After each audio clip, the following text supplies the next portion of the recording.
বিসমিল্লাহির রহমানির রহিম। নতুন একটা ব্লগ নিয়ে হাজির হলাম। সেটা বাসায় মেহমান আসবে, এই জন্য আমাদের 5-7 কেজি দই লাগবে। এই জন্য দই নিতে আসলাম। চাচা জেলা তথ্য অফিসার, ওনার সাথে আমরা আসলাম। এসে বললাম যে আমরা আগে দই নেওয়ার আগে আমরা মিষ্টি খাবো। এই জন্য আমাদের রসগোল্লা দিয়েছে। এই যে ছোটো ভাইরা অলরেডি খাওয়া শুরু করছে, আমাদেরটাও দিচ্ছে। আসলে এখানের মিষ্টিগুলো খাইতে খুব সুস্বাদু। এটা আশাশুনি বাজার, সাতক্ষীরা আশাশুনি বাজারে।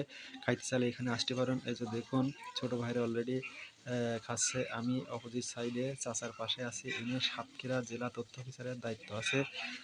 এই যে আমরা মিষ্টিটা খাওয়া শুরু করছি। আসলে মিষ্টিটা খুব স্বাদের। হ্যাঁ, খেয়ে টেস্ট করে দেখলাম যে না, খুব সুন্দর মিষ্টি। এখানে খাওয়া শেষ হয়েছে। আমরা বললাম যে আমরা ছানা জিলাপি খাবো। ছানা জিলাপিটা খুব স্বাদের হয়।